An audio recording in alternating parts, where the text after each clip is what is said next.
नमस्कार मंडळी, ज्योती किचन स्टोरीजमध्ये तुम्हा सर्वांचं मनापासून स्वागत आहे। सर्वात आधी तुम्हा सर्वांना खूप खूप धन्यवाद। माझे 10,000 सबस्क्रायबर पूर्ण झाले आहेत आणि हे सर्व शक्य झालं आहे ते तुमच्या प्रेमामुळेच।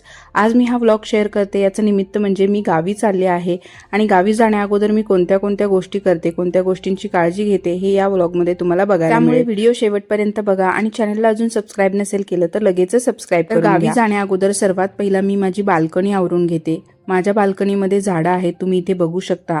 3-4च झाडं आहेत, पण ती छान पद्धतीने आलेली आहेत।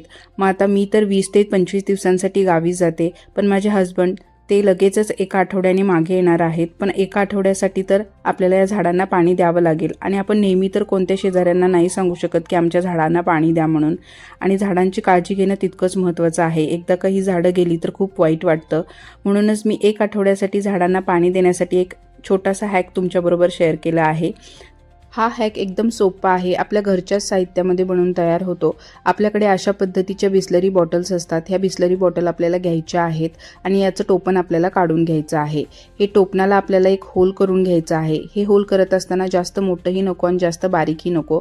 आता मी गॅस पेटवून दाबण आहे माझ्याकडे, ते दाबण तापवून घेणार आहे आणि त्याच दाबणाने आपल्याला इथे बॉटलच्या टोपणाला होल करून घ्यायचा आहे। तुमच्याकडे दाबण नसेल तर एखादा असा मुळा किंवा सुई वगैरे असेल तरी तुम्ही याने करू शकता। तर अशा पद्धतीचे हे होल मी 4 बॉटल्सना करून घेतलेला आहे। तुम्ही ते बघू शकता। बॉटलसुद्धा भरून घेतल्या आणि त्यांचे टोपणसुद्धा लावून दिलेलं आहे। आता आपल्याला एक काठी घ्यायची आहे। आता माझ्याकडे जुना झाडू पडलेला होता, त्याचीच मी काठी वापरलेली आहे। आता ही काठी घालत असताना ती जास्त लूजही नसावी जेणेकरून ती आत पडणार नाही आणि जास्त घट्टही नसावी जेणेकरून त्यातून पाणी येणार नाही। जेव्हा आपण बॉटल अशा पद्धतीने उलटी करतो तेव्हा त्यातून अशा पद्धतीने पाणी पडलं पाहिजे। आता ही बॉटल उलटी करून आपल्याला या कुंड्यांमध्ये घालून घ्यायची आहे। व्यवस्थित तिला रोवून घ्यायची आहे, जास्त आतही घालायची नाही जेणेकरून त्यातून पाणी पडणार नाही। अशा पद्धतीने मी ही बॉटल उलटी ठेवून घेतली आहे आणि जी झाडं उन्हाच्या बाजूला मी ठेवली होती ती सर्व सावलीच्या बाजूला करून घेतलेली आहेत आणि ज्या झाडांमध्ये मी बॉटल्स लावल्या नव्हत्या ती झाडं मी आतमध्ये म्हणजेच घरामध्ये ठेवून घेतली आहेत। आता व्हिडिओचा दुसरा भाग येतो तो म्हणजे पॅकिंग करणं तर खूप महत्त्वाचं आहे आणि खूप कटकटीचं काम आहे। हे विसरलं ते विसरलं असं नेहमीच होतं, म्हणून मी अगोदरच सर्व गोष्टी एका जागी व्यवस्थित आणून ठेवल्या होत्या जेणेकरून कोणत्याही वस्तू विसरल्या जाणार नाहीत। इथे माझे स्किन केअर आणि माझं चार्जर आणि मेडिसिन वगैरे आहेत ते मी एकाच बॅगमध्ये सर्व काही घालून घेणार आहे। ही बॅग छोटी वाटते पण यामध्ये सामान भरपूर बसतं। नंतर इथे काही कपडे घेतले आहेत, माझ्या 2 मुलींची कपडे, माझी आणि माझ्या मिस्टरांची कपडे। तुमच्याबरोबर मी नेहमी रेसिपी व्हिडिओ शेअर करत असते, त्याचंच हे थोडंसं साहित्य घेतलं आहे। त्यानंतर इथे ही 2.5 लिटरची माझी पाण्याची बॉटल आहे ती घेतली, मेडिसिनसुद्धा घेतलेले आहेत, रिंग लाईट आणि ट्रायपॉडसुद्धा घेतलेला आहे जेणेकरून मला शूट करायला व्यवस्थित येईल। नंतर इथे मी बॅग्स काढून घेतलेल्या आहेत। आता माझे हस्बंड कामावरती गेले आणि त्या दिवशी ते विसरलेच की बॅग वगैरे काढायची आहे, तर मग मीच हे बॅग वगैरे सर्व काढून घेतल्या।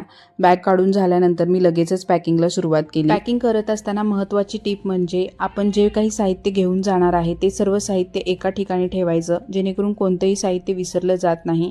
आता मी इथे बॅग घेतली आहे आणि बॅगमध्ये पहिल्यांदा मी कधी तर घालणारी कपडे पहिल्यांदा खाली ठेवून घेतले आहेत, म्हणजे माझ्या साड्या आणि माझे जे ड्रेसेस आहेत ते सर्व काही मी खाली घालून घेतले आहेत आणि नंतर यावरती मी माझी डेली यूजची कपडे घालून घेणार आहे। आणि इथे माझे मेडिसिन बॉक्स आहे तो सुद्धा मी घेतला होता, कारण मी थोडे दिवस आजारी होते म्हणून आता मला सध्या गोळ्या चालू आहेत, त्याच गोळ्यांचा डब्बा मी घेतला आहे। आता ही माझी बॅग पॅक करून झाली आहे। नंतर माझ्या मुलींची कपडे मी त्याच पद्धतीने ठेवून घेतली। रेग्युलर वापरायची कपडे वरती ठेवायची म्हणजे ती इझिली आपल्याला काढता येतात। सर्वात महत्त्वाचं म्हणजे मी सर्वांच्या बॅग्स वेगवेगळ्या घेतल्या होत्या, म्हणजे माझ्या दोन्ही मुलींची कपडे एका बॅगमध्ये, माझी वेगळी आणि माझ्या मिस्टरांची वेगळी अशी। आता हे माझं काही स्किन केअर रुटीनचे प्रोडक्ट्स आहेत आणि माझं मेकअपचं सामान आहे ते सुद्धा मी या बॅगमध्ये घेतलं आहे। ही बॅग छोटी जरी वाटत असली तरी यामध्ये साहित्य भरपूर बसतं। इथे माझं वॉलेटसुद्धा घेतलं आहे। त्यानंतर मी किचनमध्ये आले आणि किचनमध्ये संध्याकाळच्या जेवणाची तयारी सुरुवात केली। जाण्या अगोदर मी जास्त काही हेवी खात नाही आणि झटपट असं काहीतरी बनेल असं घेते जेणेकरून ते उरणार सुद्धा नाही। तर मी इथे मेथीची भाजी घेतली आहे, मेथीचे थेपले मी बनवणार आहे। मेथीची भाजी चिरून घेतली पहिल्यांदा, नंतर थोडी कोथिंबीरसुद्धा उरली होती ती सुद्धा चिरून घेतली, लसूण आणि मिरची ठेचून घेतली आहे। नंतर एका परातीमध्ये गव्हाचं पीठ घेतलं, त्यामध्ये 2 चमचे मी बेसन पीठ घातलं आहे। हळद, लाल तिखट, धने पावडर, चवीनुसार मीठ, ठेचलेलं लसूण आणि हिरवी मिरचीची पेस्ट घातली। नंतर मी यामध्ये मेथीची भाजी घालून घेतली आहे आणि कोथिंबीरसुद्धा घातली। त्यानंतर तीळ घातले आहेत, आणि फ्रीजमध्ये थोडंसं दहीसुद्धा होतं, ते सुद्धा यामध्ये घातलं, जेणेकरून ते दही खराब होणार नाही आणि वेस्टसुद्धा जाणार नाही. आता हे सर्व मिक्स करून घ्यायचं आहे. मिक्स करून झाल्यानंतर थोडं थोडं पाणी घालायचं आणि छान असं घट्टसर याचं पीठ मळून घ्यायचं. पीठ जास्त पातळ नसावं. त्यानंतर इथे मी मेथीचे थेपले लगेचच करायला घेतले होते. सर्व गोळे मी एकदाच बनवून घेतले आणि पटपट मेथीचे थेपले करायला घेतले. लाटून घेत असतानाच मी पटापटा भाजूनसुद्धा घेत होते. थेपले झाल्यानंतर मुलींना लगेचच थेपले खायला दिले. मी सुद्धा यातले थेपले थोडे खाल्ले होते आणि जे काही उरले होते मी सकाळच्यासाठी हे डब्यामध्ये बांधून घेतले, जेणेकरून आम्ही ह्याचाच नाश्ता करू, हे वेस्ट जाणार नाहीत. आता सर्व थेपले करून झाल्यानंतर इथे मी फ्रीज आवरायला घेतला होता. गावी जाण्या अगोदर सर्वात महत्त्वाचं म्हणजे फ्रीज आवरून घ्यायलाच लागतं, कारण मग फ्रीजमधून खूप घाण वास येतो. माझ्या फ्रीजमध्ये जास्त भाज्या नव्हत्या, पण मी व्यवस्थित फ्रीज स्वच्छ करून घेतला, जिथे कुठे घाण आहे ते सुद्धा. आणि फ्रीजमध्ये काही वस्तू होत्या त्या मला गावी घेऊन जायच्या होत्या. कोकम आणि इथे रोज सिरप होतं ते मी गावी घेऊन गेले आणि थोडे टोमॅटो माझ्याकडे उरले होते, तर मी अशा पद्धतीने डब्यामध्ये ठेवून फ्रीजमध्ये ठेवून दिले. नंतर मी हे किचन आवरायला घेतलं होतं. किचन मी जास्त घाण करत नाही, ज्या त्या गोष्टी ज्या त्या वेळेला मी व्यवस्थित ठेवत असते.